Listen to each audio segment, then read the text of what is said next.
వైఎస్ఆర్సీపీ అధినేత జగన్మోహన్ రెడ్డి తలపెట్టినటువంటి బస్సు యాత్రకి సభలకి ప్రజల నుంచి స్పందన కరువైందని వైసీపీ నేతలు భావించారని, అందులో భాగంగానే సూరంపల్లి ఆదిత్య ఇంజనీరింగ్ కళాశాల యాజమాన్యం ఆ కళాశాల విద్యార్థుల్ని బలవంతంగా జగన్మోహన్ రెడ్డి సభలకు యాత్రకు పంపించేందుకు ప్రయత్నం చేసిందని, అక్కడ స్టూడెంట్స్ మేము వెళ్ళం అంటూ మొత్తుకున్నప్పటికీ కాలేజీ యాజమాన్యం మీకు అటెండెన్స్ వెయ్యాలి అంటే మీరు సభకి వెళ్ళి తీరాలి అంటూ వారిని ఇబ్బందికి గురిచేసింది అంటూ కూడా ఒక వార్త సోషల్ మీడియా వేదికగా చక్కర్లు కొడుతున్నటువంటి నేపథ్యంలో ఈ అంశానికి సంబంధించి మనతో మాట్లాడేందుకు తెలుగుదేశం పార్టీ అధికార ప్రతినిధి సూర్యదేవర్ లత గారు మనతో ఉన్నారు. లత గారితో మాట్లాడదాం.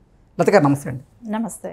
లత గారు, జగన్మోహన్ రెడ్డి తలపెట్టినటువంటి బస్సు యాత్రకి సభలకి జనం స్పందన కరువైందని అది భావించినటువంటి వైఎస్ఆర్సీపీ నాయకులు సూరంపల్లి ఆదిత్య ఇంజనీరింగ్ కళాశాల యాజమాన్యంతో మాట్లాడి ఆ స్టూడెంట్స్ని పంపాలి జగన్ సభలకి అని కోరగా ఆ యాజమాన్యం కూడా స్టూడెంట్స్ని బలవంతంగా ఆ సభలకి పంపింది అంటూ ఒక వార్త సోషల్ మీడియాలో చక్కర్లు కొడుతూ ఉంది. దీని మీద మీ స్పందన ఏంటి? జగన్మోహన్ రెడ్డి అంటే ఫ్రమ్ ద బిగినింగ్ నుంచి కూడా చూస్తే ఆయన బస్సు యాత్రలో ఎక్కడా కూడా స్పందన లేదు. సరే, మనం విజయవాడలో కూడా చూసాం కదా. సో గులకరాయి ఇష్యూ స్టార్ట్ చేసేటానికి కూడా రీజన్ ఎక్కడి నుంచి స్టార్ట్ అయింది? వాళ్ళు క్వార్టర్ బాటిల్ 350. సో అలా ఇచ్చి జనాల్ని తరలిస్తున్నారు.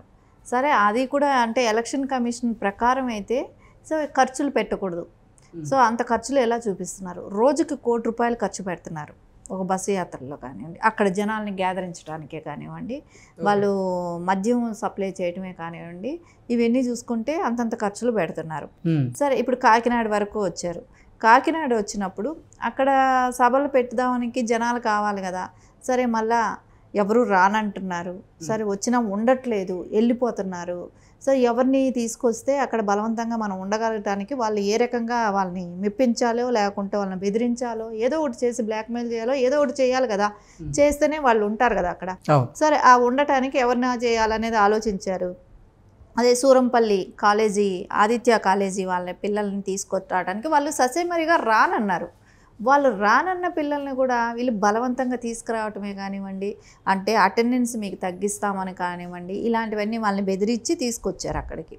సరే, తీసుకొచ్చిన పిల్లలకి ఇష్టం లేకుండా తీసుకొస్తే వాళ్ళు సోషల్ మీడియాలోనే కానివ్వండి, కెమెరాలు కనపడినా కానివ్వండి, వాళ్ళు ఓన్గా కానివ్వండి, వాళ్ళు పోస్టులు చేసేస్తున్నారు.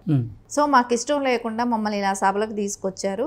మా యాజమాన్యం ఏదైతే కాలేజీ యాజమాన్యం ఉందో, ఆదిత్య కాలేజీ యాజమాన్యం ఉందో, సో వాళ్ళు ప్రెషర్ చేపట్టి మేము ఇక్కడికి వచ్చాము, మాకు అటెండెన్స్ తగ్గిస్తామన్నారు అని వాళ్ళు మీడియా ముఖంగానే ఓపెన్గా బహిరంగంగా చెప్పారు. అని అంటే జగన్ బస్సు యాత్ర వైఫల్యం ఎంత కనపడుతుంది అంటే ప్రజలలో లేదు. ఆయన జనానికి డబ్బులు ఇస్తున్నాడు, డబ్బులు ఇచ్చినా కూడా రావట్లేదు. అంటే డబ్బులు ఇచ్చినా రాకపోవటానికి కారణం ఏంటో తెలుసా? ఈ గులకరాయి ఇష్యూ. అమ్మో, మళ్ళీ వెళ్తే ఎవరేమి చేసుకుంటాడు, ఆయనే సింపతికి ఏదైనా చేసుకుంటాడు, మళ్ళీ మన మీద ఈ కేసులు, ఈ గోలంతా మనకెందుకు, ఆ 350కి నువ్వు క్వార్టర్ బాటిల్కి కక్కుర్తి పడేది ఎందుకు అని ఆ డబ్బులు ఇచ్చినా రాననేటప్పటికి ఈ స్టూడెంట్స్ని బాట రావటం జరుగుతూ ఉంది. సరే, ఆ స్టూడెంట్స్ కూడా అలా చెప్పటం జరుగుతుంది. సరే, అవన్నీ అంటే మీటింగ్లో కూడా ఆ స్టూడెంట్ పవర్ ఏంటో చూపెట్టారు వాళ్ళు. ఏంటంటే అక్కడ పవన్ కళ్యాణ్ గారిని బాబులకే బాబు, పవన్ కళ్యాణ్ బాబు అని అంటమే కానివ్వండి, ఇవన్నీ నినాదాలను చేయటంతో ఆయనకి కొంచెం నిరుత్సాహానికి గురి అయ్యారంట జగన్మోహన్ రెడ్డి. ఆ నిరుత్సాహం లేకుండా ఉండాలనుకుంటే 5 ఏళ్ళు కొంచెం కష్టపడి పనిచేస్తుంటే, రాష్ట్రం కోసం ఏదైనా చేసుంటే ఆయనని ఈరోజు నిరుత్సాహపడాల్సిన అవసరం లేదు. కానీ ఆయన ఏమి చెయ్యిందని గాను ఈరోజు యువత దానికి గట్టిగా సమాధానం చెప్తుంది. సరే, ఇది ఇక్కడితో అవుతుందా అంటే అవ్వదు కదా. సో ఇంకా రాష్ట్రం అంతా పర్యటించాలి, ఆ రాష్ట్రం మొత్తం తిరిగినప్పుడు వాళ్ళు చెప్పే సమాధానాలన్నీ వినాలి. ఇప్పటికేమైంది, కొంచెం బొప్పి కట్టింది తల, దాంతో అవ్వదు కదా, ఇంకా ఉంది. సో ఎవరినో ఒకరిని బకరాలు చేసి జైల్లో పెట్టించినంత మాత్రాన అవ్వదు. ప్రజలందరికీ అర్థమైంది. సో ఎలాంటి నాటకాలు చేస్తున్నాడు అధికారం కోసం అనేది యువతకి ఎస్పెషలీ అర్థమైంది. ఇప్పుడు ఈ సిద్ధం సభలకి కానివ్వండి, జనాన్ని గేదరించడమే కానివ్వండి, ఒకవేళ ఆదిత్య కాలేజీ మీద కూడా ఎలాంటి ప్రెషర్ చేశాడో చెప్పలేం. ఎందుకంటే స్టూడెంట్స్ కానీ రాకపోతే మీ కాలేజీకి ఏమైనా పర్మిషన్స్ ఇవ్వమనో, క్యాన్సిల్ చేస్తామనో ఏదో ఒకటి పెట్టుంటాడేమో. అందుకే ఖచ్చితంగా అది మనకు అక్కడ కనపడుతుంది ఆయన సభల్లో. జగన్మోహన్ రెడ్డి సభలకి, జగన్మోహన్ రెడ్డి బస్సు యాత్రకి పెద్ద ఎత్తున ప్రజలు తరలి రాకపోవడంతోనే అక్కడే నాయకులు కూడా వారికి డబ్బులు మద్యం ఆశ చూపించి తరలించేందుకు ప్రయత్నం చేశారని, అయినప్పటికీ రాకపోవడంతో కాలేజీ స్టూడెంట్స్ని అక్కడికి తరలించే ప్రయత్నం చేశారు. కానీ అక్కడికి వెళ్ళిన తర్వాత జగన్మోహన్ రెడ్డి ఆ కాలేజీ స్టూడెంట్స్ని వాళ్ళు చేస్తున్నటువంటి నిరసనలు, వాళ్ళు చేస్తున్న నినాదాలని చూసి ఆయన ఒకంత అసంతృప్తికి లోనయ్యారు. అక్కడ ఉన్నటువంటి లోకల్ లీడర్స్ మీద కూడా ఆయన వార్నింగ్ ఇచ్చారు, వారికి అసహనం వ్యక్తం చేశారు వారి మీద కూడా అంటూ ఒక వార్త చూస్తూ ఉన్నాం. ఇక్కడ ఇంకొక విషయం కూడా, మద్యానికి ప్రతి షాపుల్లో కూడా 25 లక్షలు డిపాజిట్ చేసి పెట్టేశాడు ప్రతి షాపులకి కూడా.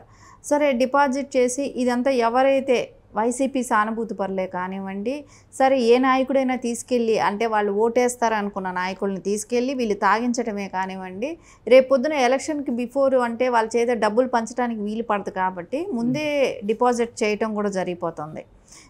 వాళ్ళ అసలు కొంతమంది అంటే వైసీపీ రానున్న ఎన్నికల్లో ఓడిపోతుందని భావించి కొంతమంది వైసీపీ నాయకులు, అభ్యర్థులు ఖర్చు పెట్టేందుకు కూడా వెనకాడుతున్నారు.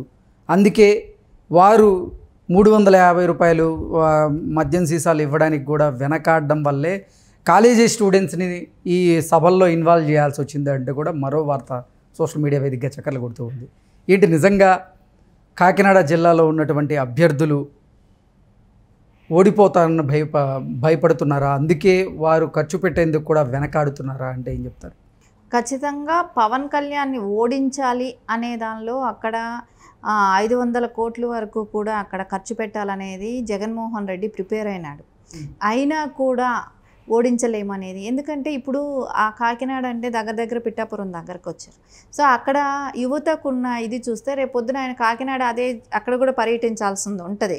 సో ఇక్కడే ఇలా ఉంటే రేపు పిఠాపురం వెళ్తే పరిస్థితి ఎలా ఉంటుందో. సో ఎందుకంటే గోదావరి జిల్లాలకు తెలుగుదేశానికి పట్టున్న జిల్లాలే కానివ్వండి, సో జనసేనకు కానివ్వండి, సో అక్కడెక్కడ వైసీపీ క్యాడర్కి తక్కువే, అసలు వాళ్ళకి అక్కడ అంత పట్టులు కూడా లేదు.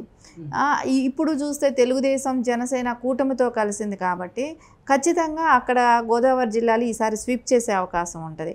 సో ఆ అవకాశం అది తెలిసే వైసీపీ నాయకులే కానివ్వండి వాళ్ళందరూ భయపడుతున్నారు కూడా. ఎందుకంటే రేపు పొద్దున ఎలాగైనా కూడా తెలుగుదేశమే వస్తుంది, సో జనసేన నాయకులు కూడా గెలిచే అవకాశాలు ఉన్నాయి కాబట్టి సో ఇప్పుడు ఖర్చు పెట్టడం ఎందుకు. సో ఎంతైనా జగన్మోహన్ రెడ్డి ఇచ్చిన దానిలో కూడా వాళ్ళు దాచుకోవడానికే ప్రయత్నిస్తారు. ఎందుకంటే ఇంకా ఈ 5 ఏళ్ళు ఈయన దోచుకునేదేగా ఇస్తున్నాడు, ఆయన ఏమైనా ఆయన జోబులో డబ్బు ఇస్తాడు అనేది నాయకులకు కూడా తెలుసు కాబట్టి ఖచ్చితంగా ఆయన ఇచ్చిన డబ్బులైనా వాళ్ళు ఖర్చు పెట్టట్లేదు. ఎందుకు మనం ఖర్చు పెట్టినా అనవసరం గెలిచే పరిస్థితి కూడా ఇక్కడ ఎక్కడా కనపడడం లేదు. సో ఆయన పర్యటనకు కూడా జనాల్ని తీసుకొచ్చే పరిస్థితి కూడా కనపడటం లేదు. ఎందుకంటే జనాలు కూడా స్వచ్ఛందంగా ఎవరు రావట్లేదు కదా, వస్తే కదా ఎవరైనా తీసుకురావడానికి. ప్రతి ఒక్కరిని ఏదో 100 మంది వస్తే ఒక 20 మందినో 30 మందినో హైర్ చేయగలుగుతారేమో, కానీ మొత్తము హైర్ చేయాల్సిన అవసరం వస్తుంది కదా అక్కడ. సో అదన్నీ చూస్తుంటే జనాల్లోనే పబ్లిక్లో పూర్తి వ్యతిరేకత జగన్మోహన్ రెడ్డికి. ఎక్కడా కూడా ఆయన గెలుస్తాడు అనేది పబ్లిక్ కూడా క్లియర్ కట్గా మనం సర్వేలే కానివ్వండి, ప్రజల్లోనే కానివ్వండి, ఈయన చేసే డ్రామాలే కానివ్వండి, ఆయన ఏదైనా డ్రామా చేసినా అది మైనస్గా అవుతుంది. సో అది ఎక్కడ ఆయనకి ప్లస్ అవ్వట్లేదు.